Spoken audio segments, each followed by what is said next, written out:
5, 4, 3, 2, 1. Começa agora a aula mais divertida do mundo.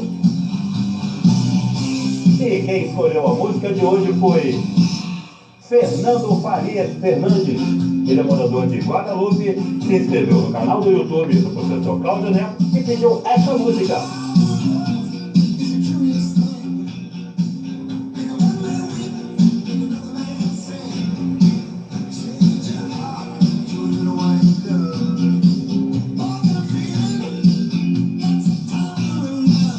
Aí, Fernando, a música que você pediu.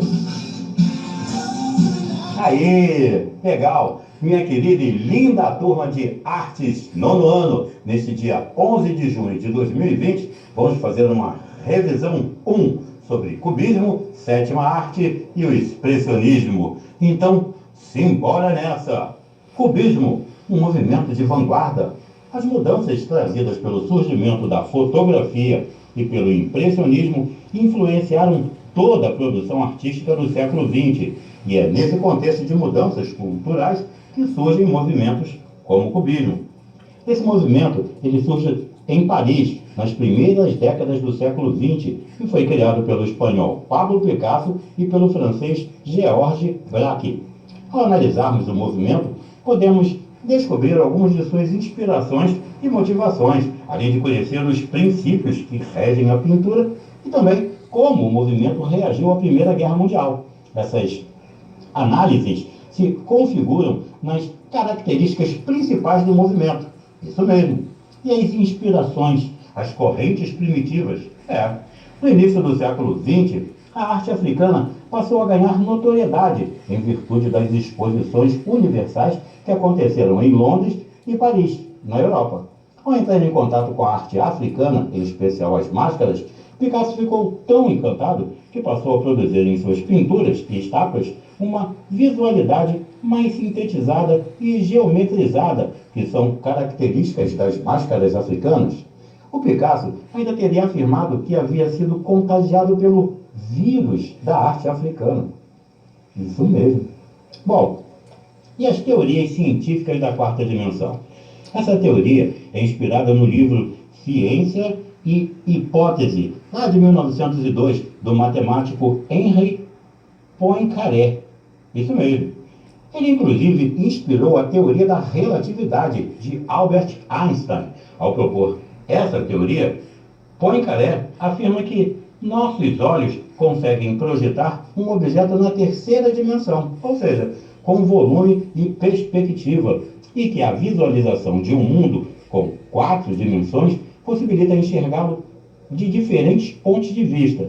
O Picasso, por meio dessa teoria, buscou produzir imagens de objetos e seres, representando-os em ângulos distintos simultaneamente. E os aspectos formais da pintura cubista? Bom, o movimento cubista ele busca nas obras do pintor Paul Cézanne, no qual trabalha a natureza de forma geométrica, inspiração para produzir pinturas com elementos geométricos, colocando as cores para preencherem as formas, paletas de cores entre os tons neutro ou com cores saturadas e vivas, dissociadas da realidade. A temática é livre, mas os artistas representavam melancolia e figuras de não naturalistas. Bom, e o impacto da Primeira Guerra Mundial no cubismo? Bom, o movimento ele começa a perder força com o início da Primeira Guerra Mundial, que afastou muitos artistas da cidade de Paris e promoveu instabilidade no chamado cenário artístico europeu, que passou a não reagir bem aos ideais cubistas de desfragmentação e desconstrução de uma imagem.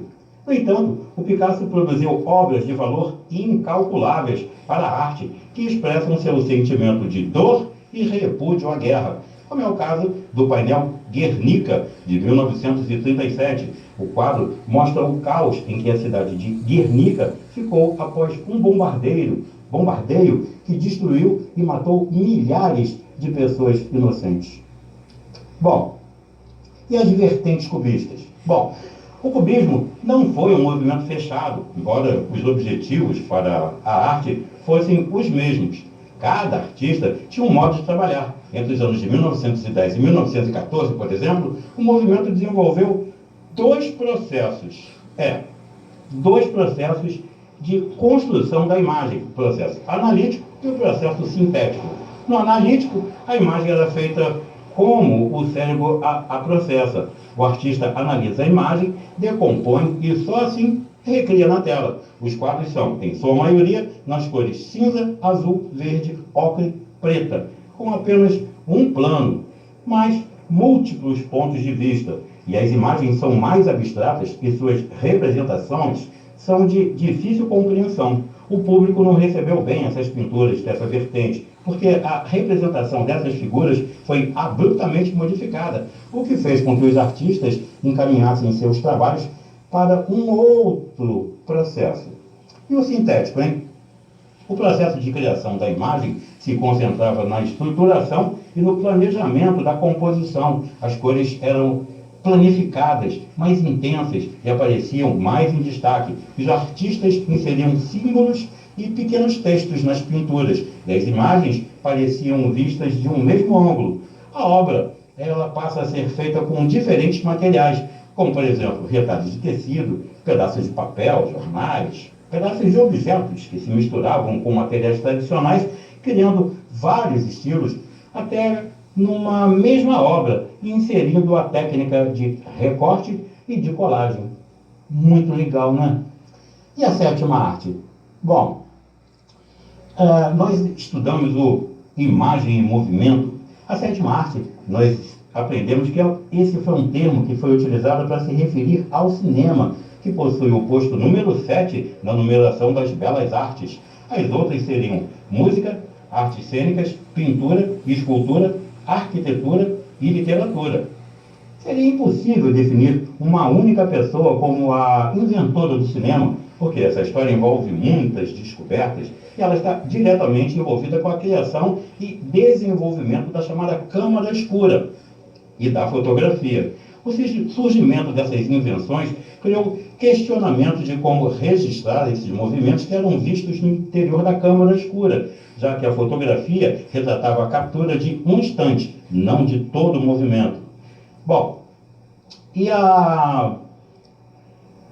o primeiro filme a ser exibido foi A Saída da Fábrica Lumière. Ele teve duração de 50 segundos e foi em 28 de dezembro de 1895, em uma exibição feita pelos próprios irmãos Lumière no Salão Grand Café, em Paris. Essa exibição durou mais ou menos uns 20 minutos e contou com um total de 10 filmes reproduzidos. Assim como estes, os primeiros filmes não contavam histórias, eles apresentavam cenas do dia a dia. E durante muito tempo, eles causaram um espanto muito grande dos espectadores, que em muitos casos abandonaram as sessões com a certeza de que as imagens na tela eram de fantasmas. Isso mesmo. Bom, até o final de 1910, o cinema não possuía som. Mesmo com a intervenção do fonógrafo por Thomas Edison, ainda não existia um equipamento que fosse capaz de sincronizar a imagem da câmera no som. Os filmes, eles contavam apenas com as imagens e, em alguns casos, a trilha sonora era executada por músicos que estavam ali, nas sessões, durante todo o filme. Muito bacana, não é? Precisamos dar um destaque especial para o Charlie Chaplin. Ele foi um dos grandes nomes do cinema mudo. Ele foi conhecido por seus personagens cômicos, como Carlitos, e por causa do uso da mímica em suas obras. Dentre muitos filmes famosos, o mais conhecido deles é Tempos Modernos, que critica duramente a exploração capitalista que ocorria naquela época. O cinema animado, um outro grande marco na história da criação do cinema, surgindo com filmes animados, e o primeiro deles foi usado uma técnica de animação, que o nome do filme foi Fantasmagoria, de Emily Cole, isso mesmo, em 1908. Os estúdios Disney tiveram importante papel na propagação das animações, quando seu primeiro personagem, o mais famoso, o Mickey Mouse, foi lançado em 1928 com o nome Avião Maluco. E fazer uma animação requer muito tempo e dedicação. É um processo muito trabalhoso. Bom, e o expressionismo. Falando sobre o expressionismo, eu poderia dizer que ele surge na Alemanha por volta de 1904 e 1905, na cidade de Dresden. E ele está presente nas artes plásticas, na pintura e na escultura, também na literatura, na música, no cinema, entre outras linguagens. Para esse movimento, a expressão do sentimento tem muito mais importância que a expressão da razão. Ou seja, ele surge em oposição ao impressionismo, que tinha como ideal retratar apenas sensações físicas da luz e da cor, suprimindo o caráter emocional da arte. Os expressionistas, eles buscavam discutir o psicológico e a mentalidade do homem, as suas angústias e os problemas emocionais que compreendem a vida humana. Alguns artistas, eles queriam desligar de suas origens burguesas, porque eles acreditavam que ela carecia de sentimentos, e ainda tinham os que acreditavam que, se o mal existia no mundo, precisava ser retratado nas obras. Esses ideais podem ser percebidos através das pinturas, nas quais a representação da realidade parece de maneira deformada. As cores e pinceladas são carregadas de expressividades, e os temas são dramáticos, obsessivos e demonstram a subjetividade interna dos pintores. Na próxima aula, vamos saber um pouco mais sobre alguns grandes pintores deste movimento. Vamos passear por algumas obras, como A Ponte, O Cavaleiro Azul e muito mais. Então, um bota exclusivo, meu filho. Não dá trabalho para fazer. Não se esqueçam que estamos em quarentena, não estamos em férias. Muito amor, muito carinho, muita paciência com todos que estão com vocês aí do seu ladinho. Fiquem bem e até a próxima.